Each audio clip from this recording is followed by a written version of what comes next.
할렐루야. 아멘. 예배 오신 여러분을 우리 구주 예수님의 이름으로 환영하며 축복합니다. 아멘.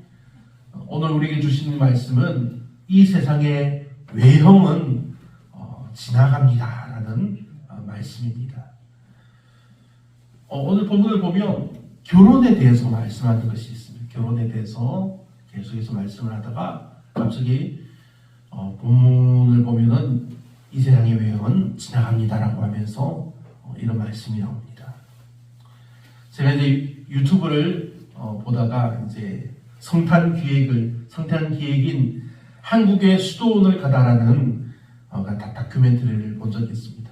오늘도 제가 잠시 보고 어제도 보고 했는데 수도사들의 내용이 나옵니다. 수도사들, 가톨릭 교회의 수도사들이 나오는데 수도사와 같은 그런 삶은 우리 보통 사람들이 누리는 인생의 즐거움이 차단되어 있습니다. 인생의 즐거움을 다 내려놓고 하나님 앞에 자기 자신을 드리며 사는 사람들입니다. 그래서 우리가 흉내내기 어려운 정말 힘든 삶을 사는 사람들입니다. 이 다큐멘터리에 나오는 이 수도사들은 한결같이 이렇게 말합니다. 자기가 좋아하던 모든 일과 그리고 가족 관계를 끊고 수도원에 은둔해서 고립된 채 살아가니까 한편으로는 인간적인 외로움이 크다는 것입니다. 하지만 다른 한편으로는 이제 그 수도원 공동체에서 더 큰 삶의 기쁨을 누린다는 것입니다. 겉으로는 결혼하지 않고 독신으로 사는 수도사들의 삶이 힘들 것 같지만 실제로는 결혼해서 사는 사람들이 짊어져야 할 삶의 무게가 어떻게 보면 더 무거운 것입니다. 부부와 가족이 서로 사랑하면 인생의 짐이 가벼워지지 않냐고 말할 수도 있습니다. 물론 우리 기독교인 가정의 구성원들은 서로 의지하며 살아가야 합니다. 우리는 그 어디에서도 얻을 수 없는 삶의 힘을 우리 가정에서 얻을 수 있습니다.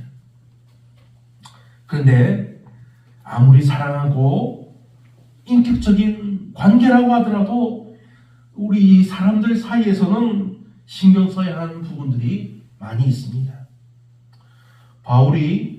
바울도 홀로 살았지 않습니까? 결혼하지 않았습니다. 홀로 살았다고 과연 부부와 이 가족의 사랑을 몰랐을까요? 바울도 가정에서 자랐습니다. 본문에서 바울 사도는 아주 명확하게 말씀하고 있습니다. 28절을 보면 그러나 장가가도 죄 짓는 것이 아니요 처녀가 시집가도 죄 짓는 것이 아니로되 이런 이들은 육신에 고난이 있으리니 나는 너희를 아끼노라. 아멘. 사랑하는 여러분, 본문은 세상의 일에 대한 우리의 태도를 다루고 있습니다. 바울은 우리에게 세상의 외형, 쉽게 말하면 일상생활의 모든 것이 지나가는 것이라고 말합니다. 이 말씀을 통해서 우리는 우리의 삶이 변화무쌍하여서 우리가 사는 이 세계의 모든 것이 허망하다는 것을 알 수 있습니다. 왜냐하면 세상은 계속해서 변하고 있습니다. 변화무쌍하게 정말 엄청나게 변하고 있습니다. 이 세상은 끊임없이 변화하고 우리의 삶도 예기치 못한 변화에 다다를 수도 있다는 것입니다. 이는 때로는 즐거움이나 슬픔, 성공이나 실패로 나타날 수 있습니다. 여러분이 막 성공한 삶을, 부유한 삶을 살다가 어느 날 갑자기 모든 것을 다 잃고 가난해진다고 생각해 보십시오. 그때 우리가 어떻게 하겠습니까? 하지만 온갖 변화가 나타난다고 우리가 세상의 이러한 변화에 따라서 살 것이 아니라는 것입니다. 우리는 이러한 변화들을 하나님의 뜻과 계획을 중심으로 받아야 한다는 것입니다. 그러니 사랑하는 믿음의 성도 여러분, 오늘 말씀을 들으면서 우리에게 말씀하시는 하나님의 말씀을 듣기를 바랍니다. 이 세상의 외형은 지나가는 것입니다. 하지만 우리의 본질은 변하지 않습니다. 하나님이 우리에게 맡기신 사명은 확실하고 변하지 않습니다. 하나님의 말씀은 약속으로 우리와 영원토록 함께 하십니다. 그러니 하나님의 말씀에 응답하여서 간절함으로 구하는 믿음의 성도들이 되시기를 우리 구주 예수님의 이름으로 축원합니다. 아멘. 본문 29절을 봅니다. 형제들아, 내가 이 말을 하노니 그때가 단축하여진 고로. 이 말씀을 보면 우리는 시간이 아주 긴급하다는 것을 알게 됩니다. 그때가 단축하여진 고로. 지금 우리 삶은 영원하지 않습니다. 그렇죠? 왜냐하면 우리가 육신에 속해 있기 때문입니다. 그러므로 우리의 삶은 육신으로 한정되어 있기 때문에 우리가 하나님을 섬기고 하나님의 뜻을 이루는 데에는 우리의 시간을 사용하는 것이 당연합니다. 하지만 우리는 구원받은 믿음의 성도입니다. 하나님의 자녀로서 받은 영원한 생명이 우리에게 있습니다. 하지만 영원한 생명을 가졌다고 우리의 삶을 우리가 함부로 사용할 것이 아닙니다. 우리는 영원한 생명을 가진 믿음의 자녀로서 우리가 가진 영원한 삶 또한 주인이신 하나님을 위해서 마땅하게 사용하는 것이 당연하다는 것입니다. 본문 말씀을 다시 살펴봅니다. 그때가 단축하여진 고로 이후부터 안에 있는 자들은 없는 자같이 하며 우는 자들은 울지 않는 자같이 하며 기쁜 자들은 기쁘지 않은 자같이 하며 매매하는 자들은 없는 자같이 하며 세상 물건을 쓰는 자들은 다 쓰지 못하는 자같이 하라. 이 세상의 외형은 지나감이라. 아멘.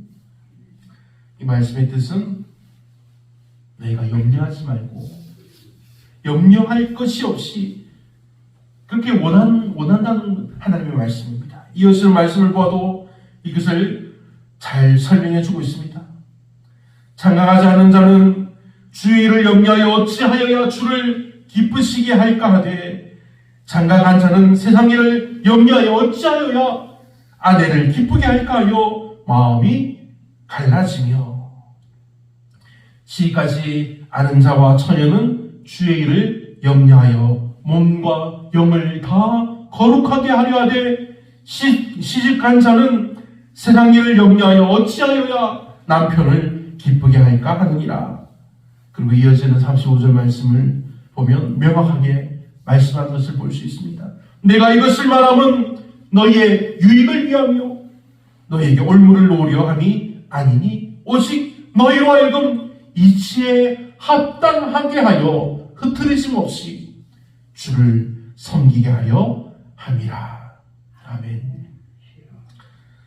사랑하는 믿음의 성도 여러분, 오늘 우리에게 주시는 이 말씀은 우리가 이해하기에 힘들지 않습니다.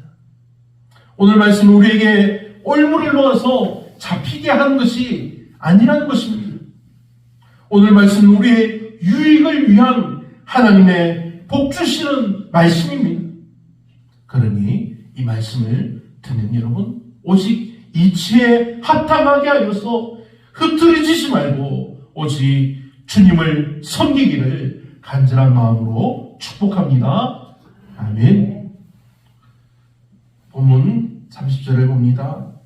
우는 자들은 울지 않는 자같이 하며 기쁜 자들은 기쁘지 않은 자같이 하며 매매하는 자들은 없는 자같이 하며.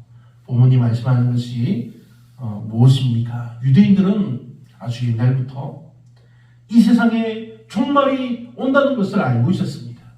이 세상에 끝이 있다는 것을 알았습니다. 이 세상에 종말이 오기 직전에 큰 고난이 있으리라고 그들은 추측했습니다. 그것은 왜냐하면 역사적으로 그들에게 나타난 그 사실들로 말미암아 다들 그렇게 생각했던 것입니다. 그래서 유대인들은 큰 일을 당할 때, 나라가 망할 때 결혼하고 아이를 낳는 출산이 의미가 없을 것이라고 생각했습니다. 왜냐하면 배우자를 잃어버릴 수도 있고 자녀를 잃어버릴 수도 있는 큰 고난이 발생했던 그 다른 시대에도 이러한 원리가 적용되었기 때문입니다. 그러므로 이러한 것은 이 이스라엘 백성들에게는 규범이 아니라 정말 사실적인 이해로 받아들여진 것입니다. 어떻게 보면 우리들은 이해하지 못하는 일이기도 합니다. 하지만 여러분들은 더 잘 이해할 부분이기도 합니다. 우리들도 이런 어려움을 겪었지 않습니까? 우리나라에도 예전에 6.25가 일어나서 전쟁을 겪었습니다. 우리 뒤에 앉아있는 우리 어린 친구들은 잘 모르지만 저도 잘 모릅니다. 그런데 우리 권사님들, 집사님들은 6.25를 겪었지 않습니까? 1950년대 전쟁이 한창이던 때에 이 땅에서 일어났던 일입니다. 우리 마을에도 공산군이 내려와서 사람들을 막 죽였습니다. 그리고 국군이 와서도 죽였습니다. 사랑하는 믿음의 성도 여러분, 이스라엘 백성들은 이 말씀을 제대로 듣고도 순종하지 않았습니다.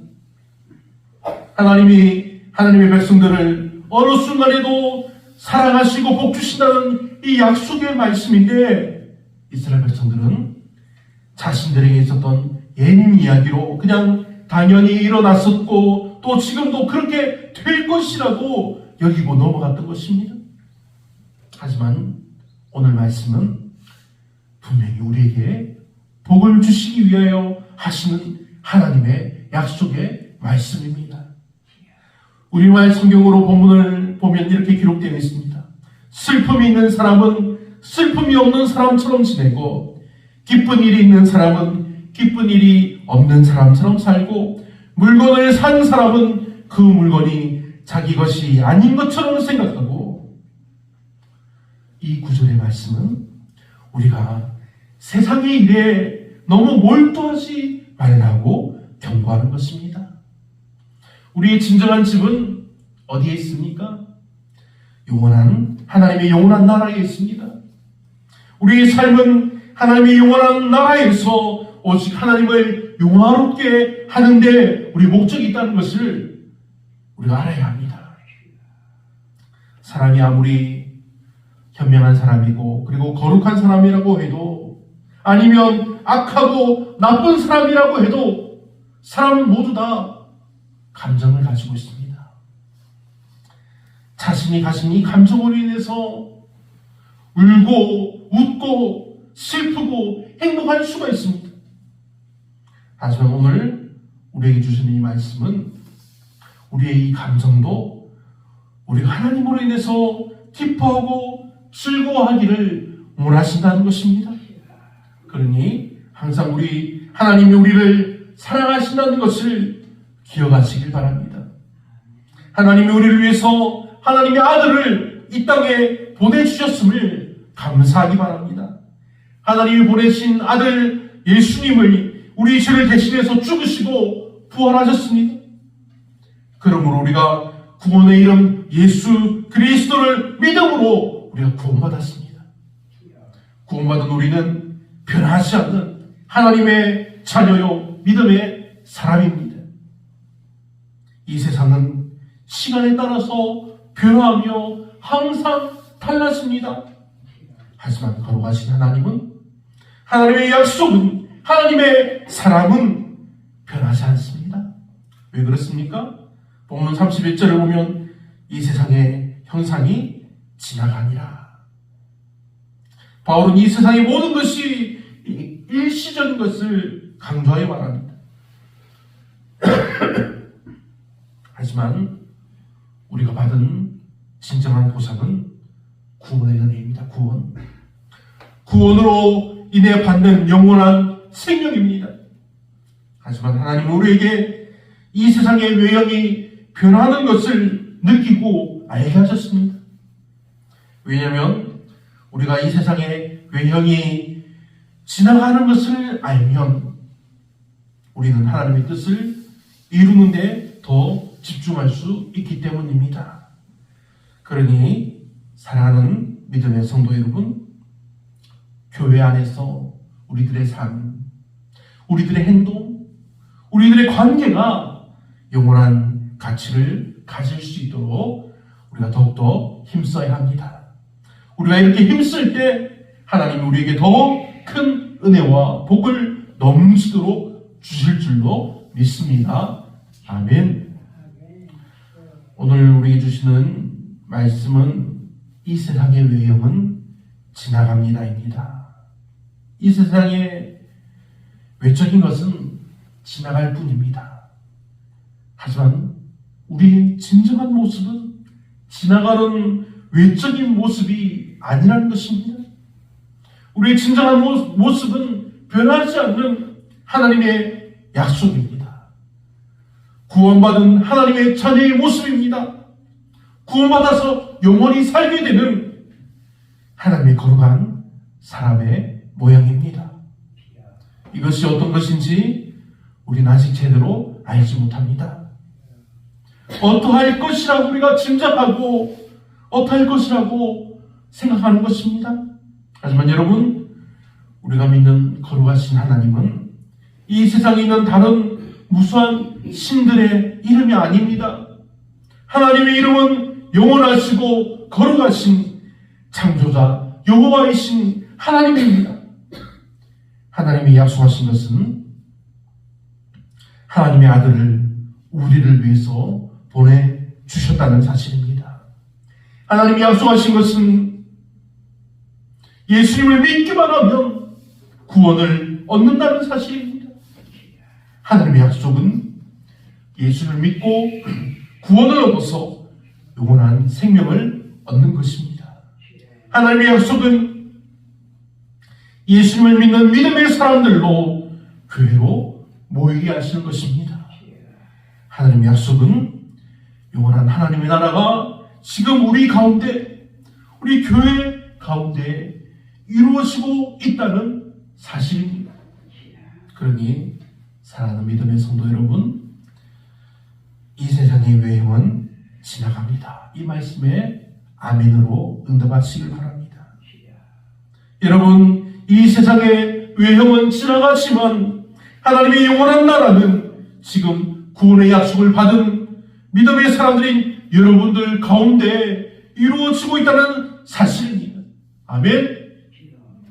그러니 더욱 믿음으로 기도하며 전도에 힘쓰는 하나님의 기쁨이 되는 성도들이 되기를 우리 구주 예수님의 이름으로 축원합니다. 아멘.